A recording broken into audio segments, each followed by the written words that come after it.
अस्सलाम वालेकुम जी, welcome to me Ahmad corner.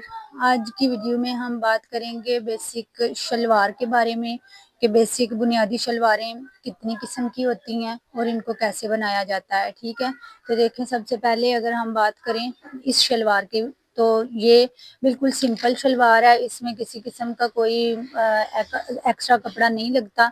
ये ऊपर जो है लाइन लगी हुई है, हमने 2 इंच जो है वो नेफे के लिए रखते हैं। ठीक है, जिसमें ऊपर से फोल्डिंग के लिए, और ये हमारा जो है वो क्रॉच एरिया होता है। ये हमारा 14 इंच पे आता है। अमूमन जो मीडियम और स्मॉल साइज होते हैं उनमें ये 14 इंच पे आता है। ठीक है, ये हमारी यहाँ पे जो है वो शलवार की विड्थ होती है, जितनी भी रखना चाहते हैं आप। जैसे कि फर्ज करें ये 20 इंचज है हमारी। ठीक है, यहाँ पे हमारा पांचा आ जाता है, ये 7 इंच है। और यहाँ से बस हम सिंपल अपने शलवार को फोल्ड करते हैं कपड़े को, और यहाँ से यहाँ पे पहले हम 2 इंच ऊपर मार्जिन छोड़ते हैं और उसके लिए नेफे के लिए, और फिर हम यहाँ से यहाँ डाउन जो है वो 14 इंच पे निशान लगाते हैं, और फिर हम यहाँ से यहाँ पांचे से मिला देते हैं, तो ये हमारा शलवार बन जाती है। लेकिन कटिंग हम इस पे नहीं करते, कटिंग के लिए हम यहाँ पे एक्स्ट्रा मार्जिन फिर साथ रखते हैं। ठीक है, इस तरह से एक्स्ट्रा मार्जिन दे के तो फिर हम इस पे जो है वो कटिंग करते हैं। ठीक है, और इसको हम कहते हैं, हम सिंपल, बिल्कुल सिंपल शलवार होती है, इसको हम गुड्डी कट शलवार भी बोलते हैं, जो कि बिल्कुल सिंपल तरीके से कटिंग होती है। ठीक है, इसमें किसी किस्म की कोई आपको ज़्यादा मेजरमेंट्स की ज़रूरत नहीं होती। सिर्फ आपको आपने लेंथ लेनी है, अपनी विड्थ पता होना चाहिए। क्रॉच एरिया का निशान लगाया, पांचे का निशान लगाया और इसको मिला दिया। आगे अगर हम बात करें तो ये जो हमारी शलवार होती है ना, इसको हम कहते हैं मियानी वाली शलवार।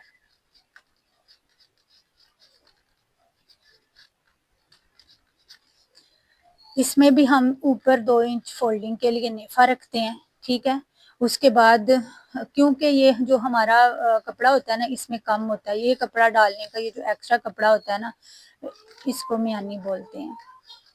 ये डालने का हमारा मकसद ये होता है कि यहाँ से जो हमारा क्रॉच एरिया है ना, यहाँ से हमारी विड्थ जो है वो थोड़ी सी बढ़ जाए और उठने बैठने में शलवार तंग ना करे, मसला ना हो। तो ये हमारी हो गई विड्थ। अब इसको हमने डाला कपड़े को, क्योंकि ये जो हमारा कपड़ा होता है ये कम होता है, तो ऊपर से तो सही होता है, क्योंकि ऊपर तो वैसे भी चुनटियां आ जाती हैं इलास्टिक में।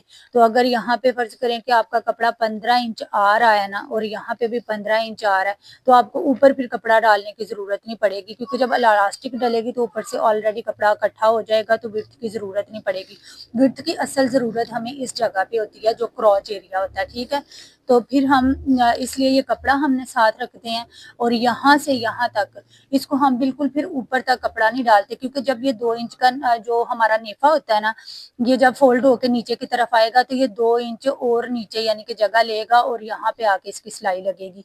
तो फिर आपने मियानी का कपड़ा जो है ना वो तकरीबन 3 इंच नीचे करके डालना होता है, ताकि यहाँ पे बढ़े ना और आपको नेफा फोल्ड करने में मसला ना हो।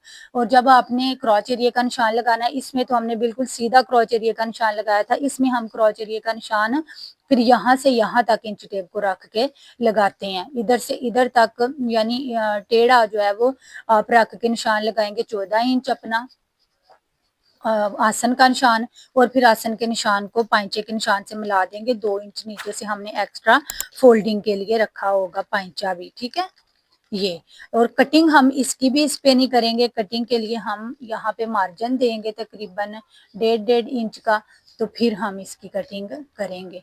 ठीक है, इस तरह से जी। ठीक है, अब अगर बात करें हम, तो ये है हमारी कलियों वाली शलवार। ठीक है,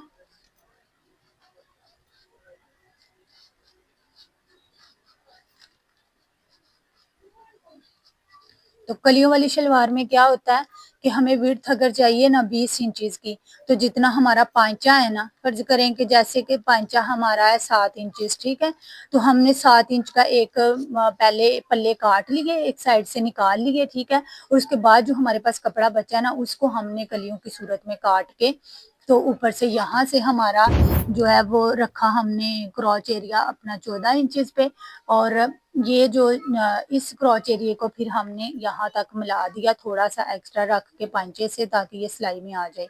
ठीक है, तो ये हमारी कलियों वाली शलवार कटिंग हो जाती है। ये हमारा जो होगा ये 7 इंचेस होगा, और ये जो हमारा बनेगा ना, इधर जो कलियां डलेंगी वो हमारी 13 इंच की होंगी। तो टोटल हमारी जो विड्थ है ना वो 20 इंचेस बन जाएगी। ठीक है, तो ये हमारी कलियों वाली शलवार होती है, ये मियानी वाली शलवार होती है, ये बिल्कुल बूटी कट शलवार होती है। अब अगर हम बात करें बेल्ट वाली शलवार की, तो बेल्ट वाली शलवार को समझने के लिए इससे पहले थोड़ी सी ये कैलकुलेशन आपको समझनी होगी कि अगर हमारे पास लेंथ है ना बेल्ट वाली शलवार की 36 इंचेस, ठीक है, तो हमने उसमें से पहले अब जो बेल्ट निकालना है ना उसको माइनस कर देना। तो बेल्ट हमारा 5 इंच का होता है अमूमन। ठीक है, 5 इंच के बेल्ट को निकाल दिया। अब जो 5 इंच का हमने बेल्ट डालना है ना, तो बेल्ट जाहिर है जब इस तरह फर्ज करें कि ये हमारा बेल्ट आ रहा है, ये तो ये हमारा बेल्ट वाला एरिया हो गया। ठीक है, तो बेल्ट हमारा 5 इंच, तो यहाँ से यहाँ लेंथ में 5 इंच होना चाहिए, लेकिन तैयार होगा तो उसमें हम नेफा भी डालना है हमने फिर। ठीक है ना, तो 2 इंच का हम नेफा रखेंगे, ये 2 इंच नेफा। तो नेफे को जब हमने बीच में 2 इंच नेफा डाला, और जब ये नीचे से शलवार के साथ अटैच होगा तो उसमें भी आधा आधा इंच जाएगा, तो हम बेल्ट में जो है ना वो प्लस करेंगे 2.5 इंच ज्यादा। ठीक है, तो ये टोटल हमारा हो जाएगा 7.5 इंचेस। तो बेल्ट जो हमारा टोटल जो बेल्ट की लंबाई होगी ना वो हम रखेंगे 7.5 इंचेस। ठीक है, उसके बाद जो हमारी शलवार है जो नीचे से आएगी, उसमें शलवार हमारी पीछे रह जाएगी 31 इंचेस। ठीक है, जब इसमें से 5 इंच जो है वो माइनस हो जाएगा तो 31 रह जाएगी। 31 में अब हम नीचे से 2 इंच पांचा डालेंगे कपड़ा पांचे के लिए, और ऊपर से हाफ इंच जो बेल्ट के साथ अटैच होगा वो भी डालेंगे। तो ये हमारे पास इसमें भी 2.5 इंच जो है वो ज्यादा हम रखेंगे। तो ये टोटल हमारे पास आ जाएगा 33.5 इंचेस। ठीक है, तो नीचे जो शलवार की लंबाई की हमें जरूरत होगी ना वो 33 इंचेस की जरूरत होगी। ये अब हमने जब यहाँ से क्रॉच एरिया का निशान लगाना है ना, तो क्रॉच एरिया का निशान हमने उसमें बेल्ट को भी शामिल करके लगाना है। ठीक है, ये हमारा हो गया क्रॉच एरिया। ठीक है, ये वाला। और अब हमने यहाँ से जो है ना वो अपना पांचा रखना है।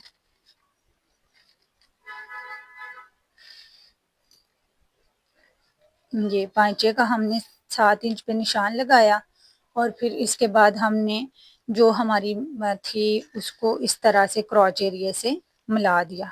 ठीक है,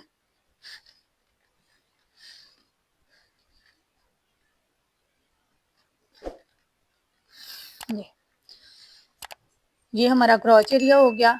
अब जो नीचे वाली होगी ना आपकी शलवार का कपड़ा, इसको पहले आप यहाँ से लेके यहाँ तक मतलब क्रॉच की सारी निशान दोनों साइडों से सिलाइयाँ लगा लेंगे, और उसके बाद जो है ना वो आप इसको बेल्ट को भी बिल्कुल सारा इधर से सिलाइयाँ लगा के जोड़ लेंगे, और ये जो हमारे पास शलवार आ जाएगी इसको फिर हम चुनटे डालते हुए साथ साथ जो है वो बेल्ट के अटैच करेंगे। तो इस तरह से ये मतलब जो बेल्ट वाली शलवार है हमारी वो तैयार होगी। तो ये एक मेन सी कैलकुलेशन थी जो बेल्ट वाली शलवार के लिए यूज होती है। मेरा ख्याल है कि आपको समझ में आई होगी। अगर आपको फिर भी इनमें से किसी शलवार में या किसी भी चीज़ में कोई किसी किस्म का डाउट है, या जो आप सीखना चाहते हैं, आप मुझे कमेंट करके बताएं।